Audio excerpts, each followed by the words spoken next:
So, real quick before we get into this too far, just want to make sure you smash that like button. It helps with the algorithms for YouTube, and then go ahead and subscribe to the channel. I'm gonna put more and more videos out here. I know there isn't a ton yet, at least on this channel, but I'm putting more and more out there. So make sure you hit subscribe. If you have any questions or comments, throw them below, and we'll go from there. So I hope you enjoy. Hey everybody, welcome back. You're watching According to Lee. We're going to talk about a couple of things today that I'm kind of surprised about. So, talking about my Tesla car, the Tesla purchase again. Again, we're super excited. Can't wait for it to come here.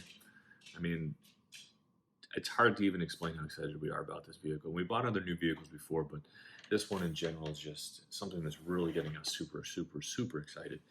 We love Tesla, love everything about the vehicles, what they're doing, where they're going with everything like that. So, in that sense, we just can't wait.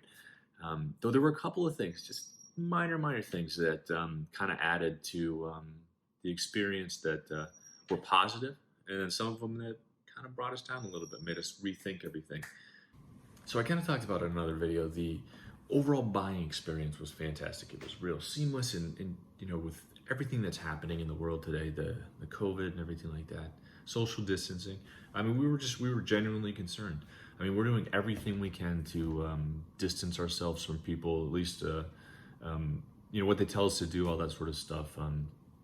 We don't go shopping anymore. We both work from home.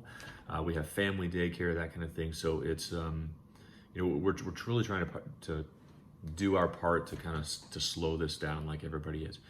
You get, and then the need arises to get another vehicle. So you get the opportunity to start looking for other stuff. And we didn't want to go through the typical experience where you're sitting and waiting at the dealership and you're talking to the sales rep and talk to their manager and deal with all that kind of stuff. So, the Tesla buying experience was as hands-off as you possibly can. In fact, if we didn't want to test drive the car, and I had never driven one before, so I wanted to make sure that, things were important things like I fit in it, that, it drove well like they advertised that it did, which it did. Everything was great. But if we didn't need to do the test drive, we buy another Tesla, we will probably not go into the showroom.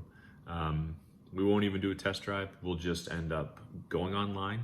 I mean, as you can see, you can just buy everything right there. You pick your car, you pick your color, all that kind of stuff, and then figure out your financing. Either you come in with it or you use theirs, and then you're done. You don't talk to anybody. You don't have to go in there. You don't have to see anybody, anything like that. So, I mean, hopefully this pandemic isn't going to last forever. I don't think that it will. They'll come out with a vaccine, that sort of thing. But, down the road, I can't say that even if the pandemic is done, that I would want to go back to the traditional dealership experience. It's just, you have to deal with the salespeople. You have to deal with the push. And I just didn't really enjoy that part of it. So, moving forward, I'm hoping that other types of vehicles end up, adopting this model. I mean, why not? So, outside of that part, I mean, that part was fantastic. There were a couple of surprises that kind of threw us back a little bit. And I touched on them in another video, but just to say, just to kind of call it out, I mean, you sit down, you talk about your finances, you figure out how much you want to spend on a vehicle, you figure out what your monthly payments are going to be, all that sort of stuff. You pick out your vehicle, and then, you go through the whole process, even though it is online, which is great. There's a lot of hidden fees. There's a lot of hidden ownership fees with the Tesla that you got to kind of think about. Just to kind of set the level straight a little bit. I mean, we drive it's a 2014, so it's a couple years old at this point, but she's a great car. It's a 2014 Volkswagen Passat. Now we get 560 miles on a tank of gas on that. It costs about $30 with the current price of gas to fill it up, and then we can drive for 560 miles. So it's nothing that we're not at the pump often. We're not driving a big huge truck that burns through gas or anything like that. So the ownership cost of that vehicle, we have to pay $100 a year for an oil change once every 10,000 miles. And then for the most part, she's been a great car for us. So, if you take away all that kind of stuff, I mean, the Tesla is, obviously, it's an electric vehicle. You're paying for electricity, not gas, which is great. Saves about $30, maybe $6. Well, right now we're saving it's about $30 a month, but typically about $30 a week. And then, outside of that, though, there was a lot of kind of hidden costs in the car. Like I talked about, there's the $1,200 destination fee that you have to pay to ship it from, I guess, California to here. And then you have to pay that no matter what. That's not included in the price. There's also the taxes and fees. Now, my state has a lot of taxes and fees with the car, so we had to pay a pretty high amount of money. I mean, it was a few $1,000s, which kind of adds to the cost. And of course, they roll that. You have to pay it at the end. So if you were planning on putting down, a couple $1,000s, I mean, it could be eaten up in taxes right there. Now, I know you have to pay that with every vehicle, so it's not like it was a surprise that we had to pay taxes. We just look at when you go through the checkout process, you kind of fool yourself in thinking when they say this is your cost, this is what your monthly payments are going to be, that the fine print's on there. It says, hey, taxes and fees are included. But then you kind of pass it over and you're thinking, oh, right, that payment's great. That's not a problem. Let's go ahead and do it. And you go to the checkout process, and then you realize that it's added on there, and then all of a sudden your monthly payments are higher. You kind of get past that, and you're like, okay, no problem. I understand. I got to pay taxes. It's pay my share, that sort of thing. But then you start to look at the other parts of the car. Like, you really want to protect this. You really want to take care of it. We've had other vehicles that were, fancy cars, all that kind of stuff. I mean, the Volkswagen Passat I talked about, we did not do ceramic coating in the Volkswagen Passat. I think you would feel silly if you did, though. We did put the clear bra on the front of it. We wanted to protect it from rocks and stuff like that. So, I mean, we did do that, but that was, $200. I mean, the, talking to a dealership in town or a company in town that does trim design, stuff like that, they were recommended, and we know that they work on Teslas. We know that they can do a good job with it, that sort of thing. So we talked to them about it. I mean, you're talking, the clear protection film, paint, the PPF, the paint protection film, $1,800 just for the, to cover the whole front of it, some side parts, stuff like that. The ceramic coating is, $2,200. The tint of the windows. Now, I will say that you don't have to tint the windows. They do come with a factory tint in the back, but we ended up putting shades on our Passat because the factory tint just wasn't dark enough to protect our child in the back. And then additionally, you have the roof. The roof is pretty dark tinted, but now I mentioned the roof. So the roof on it is tinted, and in fact, the place that we brought it to, or we're bringing it to, said that they don't actually tint the roof for it just because it comes with a factory tint that's pretty dark. I have some friends in California that have the car, or have cars, Teslas anyway, and they talk about how it's dark enough that even with intense sun that they get in California every day, it's not an issue. So it's not something they need to do, but it is something you gotta keep in mind. So you're paying for the car, you're paying for the protection of the car.